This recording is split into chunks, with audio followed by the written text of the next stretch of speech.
All right. Hello and welcome, ladies. I'm Lorraine from our mask making ladies. In this demonstration, I am going to show you, I think what color I want to do.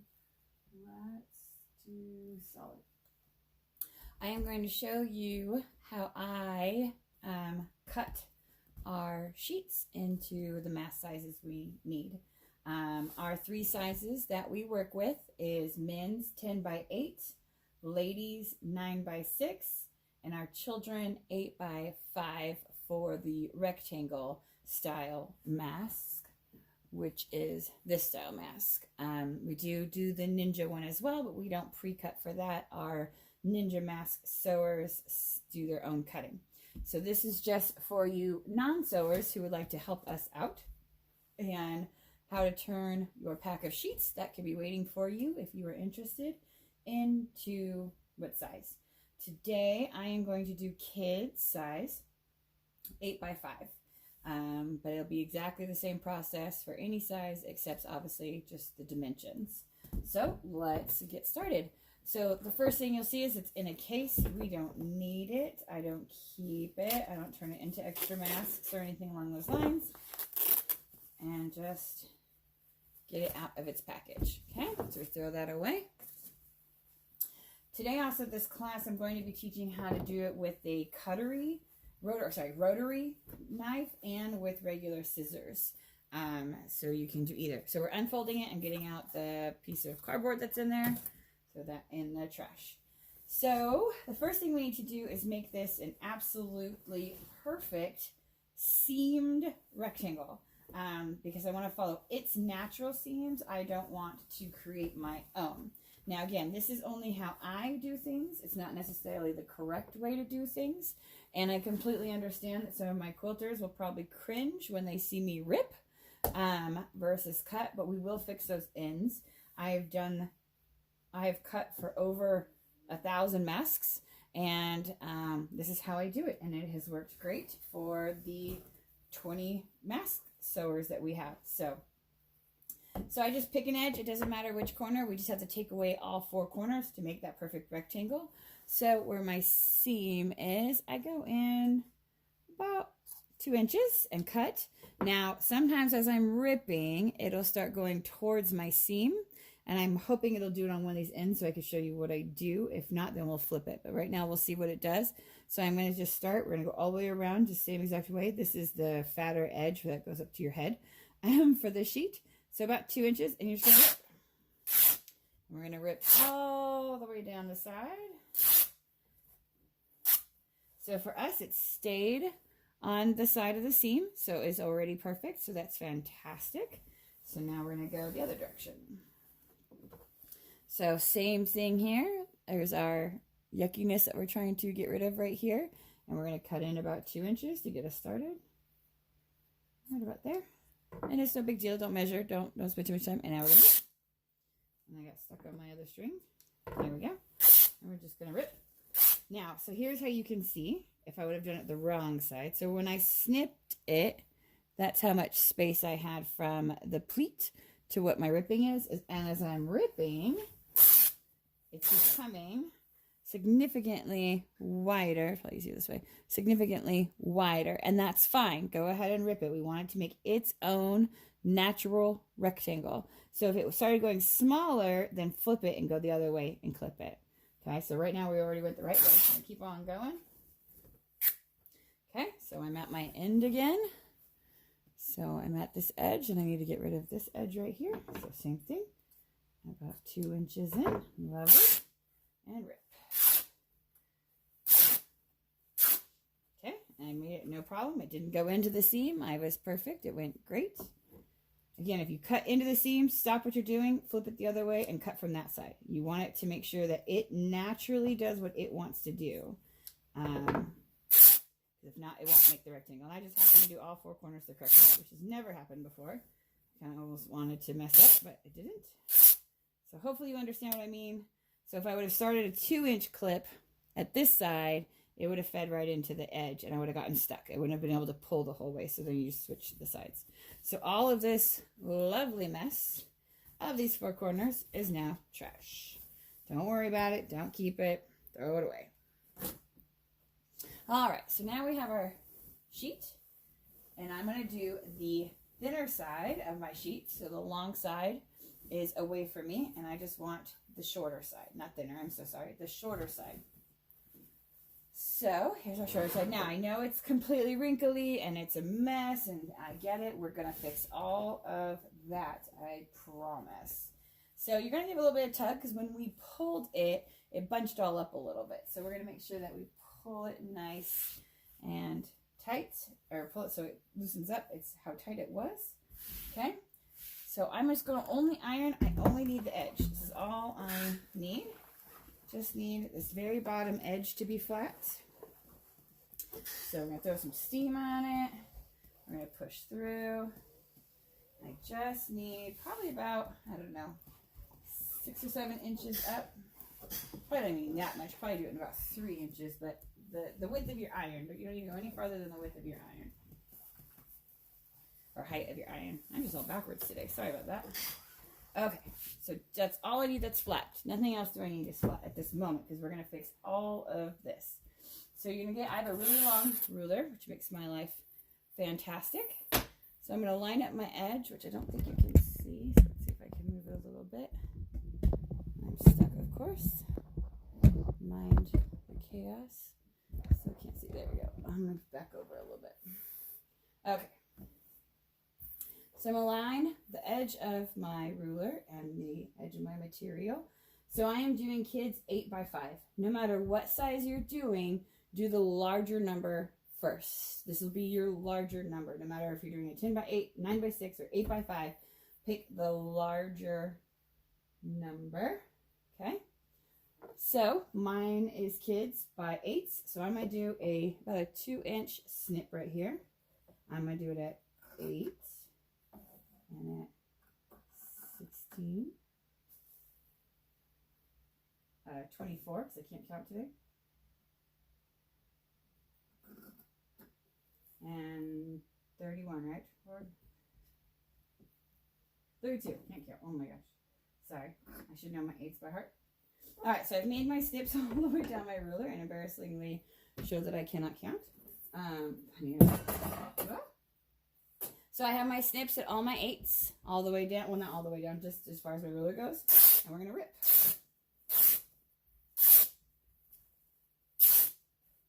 Okay, and then my first one's done. Go to our next one. Already all nice and cut. I'm going to rip that. Now, because we did the rectangle first, and got rid of all the edges and made its own seam, these 8 inches will be perfect. But it's crucial that you got rid of the edges first. Do not use scissors to get rid of those edges, or this will be all crooked and sideways, and it will not be good. Okay, so we're going to rip all the way through. Perfect. So then at this point in time, I would go back. Just set it down for a minute. I would go back and finish the rest of my pieces and do more 8s. 8, 16, can't count. And do those. But for the sake of video, you get the idea. So I'm going to put this chunk away. I cut 3 strips at one time on the other side of when we start cutting the other side. So we're going to do 3 of them right now to show you exactly how I do it. So first and foremost, let's see if I can get on me here.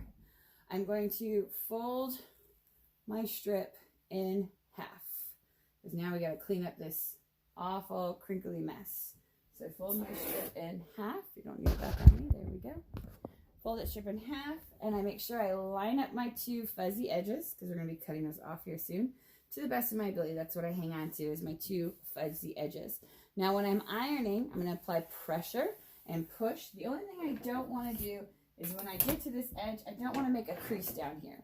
I'm going to actually leave it pretty bubbled, because we're going to be opening it and cutting more. So if you have a crease here, then you'll have to re-iron. So you don't need the crease all the way to the end right now. We're just lining it up in half, making sure any of these big bulky edges can be fixed by hand first. Laying it all out. This one is really wrinkly. There we go. Let's go this side. There we go. See, this was all popping up on me. So, grab our iron. We start at our little fuzzy edges, and we really push those down, because we're going to have to cut those off. And then we're just going to work our way down the line, steaming where we need to steam to keep it going all the way down. And again, I'm going to leave that little bit of a bubble at the end because I don't want to make a big giant crease down there. Perfect. And I'm going to flip it. Sometimes the side already looks perfect. Like I have here, a few big creases. So we're going to start back over here at our fuzzy end and work our way down. Steam where needed. All the way down. Leaving a little bit of my bubble at the end. And perfect. So as you can see, I left it, it's still bubbly. Like that. That's what I mean. Like it's not pressed. We don't need that corner pressed. And then I'm going to put it aside when we go over to my cutting table.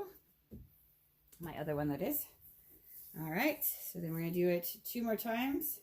So I guess I should have had it pre-prepped. But I do not because I was not thinking. Hope everyone's doing great. If you're part of our ladies mask making of Estrella, very excited to have you. Even just watching this video, I appreciate. It means you have interest in helping us out. So we're excited to have you part of the team. So if you could just bear with me for a second while I get this all nice and done. Perfect. Flip it to make sure there's nothing weird. Oh yeah, we got a couple big creases, and that's okay. Flatten them out.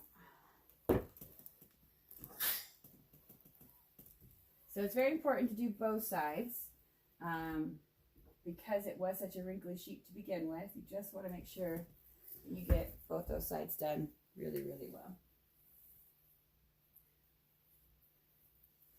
And the last one. So again, we're going to do the same thing. Sorry, I don't have a fast forward. I should have done this in a video thing and edited it, but bear with me. So again, we want to pull those crease edges out, or the ripped edges, because they like to boggle down a little bit.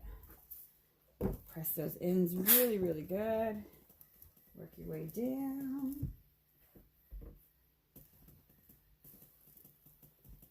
Work your way down. Leaving that bubble. Don't crease that end over there. And if you do, then that just means you'll have to come and iron it when we unfold it. And that's for any size you're going to need that bubble. And you'll see, it'll make sense, I promise.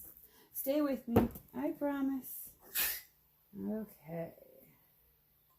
There we go, perfect. All right, so we're going to try and move you. Sorry for a little bit of motion sickness here. We're going to move you over to this world.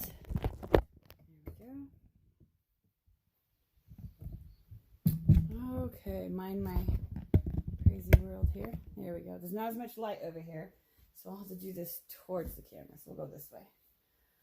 Okay, dokie. So here we have my cutting table, and I will show you what I was doing before I had this as well. But first, before anything, so we have our 3 sheets. I don't do more than 3 because it seems to get slippery after 3, because then that's 6 sheets in half. So I just make sure all my fuzzy ends are lined up because we want to get rid of those fuzzy ends because it's hard for a sewers to sew on them. So we're going to line up all of my fuzzy ends really close to each other. Fuzzy fuzzies. We're also trying to make sure that this way is as in line as possible. It doesn't have to be absolutely perfect, but just as in line as possible. Okay? So if you have a cutting board and I don't even know what these are called, rulers, edge ruler, perfect. This is where this would apply, and your rotary cutter. Thank you, Miss Trish, for letting me borrow. So I'm going to line this up over the lip so I can get rid of those fuzzies to begin with. So I'm getting rid of those ugly fuzzies. Okay, so like I was saying, we are doing 8 by 5. And it just happens that my edge lip ruler is 5 inches. So I'll be able to measure it very easily. But I'm also going to slide it down to 35 because obviously I cannot add today. So we'll do it this way. So I can cut at the 35 and the 30. So I'll show you that example. So I'm at 35 right now. I'm going to move my cutter to the 30, to the 25, to the 20, to the 15, and so on. But I'm going to stop here and show you if you don't have a cutter. So then I have these perfect, gorgeous squares. Look at how nice that is. And that's done. These are done. I mean, that's it. That's all we're doing. There is fuzzies on the one side, but that's where our pleats and things go. So it's going to be all cut and messed with. So don't even worry about any of that. Our sewers will handle that fuzzy side, but we got rid of quite a bit of all of that for them. And that's it. This is how you will return it. Now, if you do not have the fanciness of a edge ruler and the board and the rotary, what I was doing prior, so everything was still the same up to this step, and I cut myself, oh, there we go, sorry. I cut myself, oh, it's still backwards, sorry, sizing boards. So this is my kids' 8x5, okay? So what I would do, I have to go the other way because I'm right-handed. I would put my board on the edge after cutting off the fuzzies still, line my board up, put it into my hand nice and snug, and get really, really, really sharp scissors. And we're just going to cut down the line. And you also then have your really nice squares. So I have one of these for each size that we do, that I made, so that way I could just continue down my row here with my board, lining it up nicely. Nice. And do this one.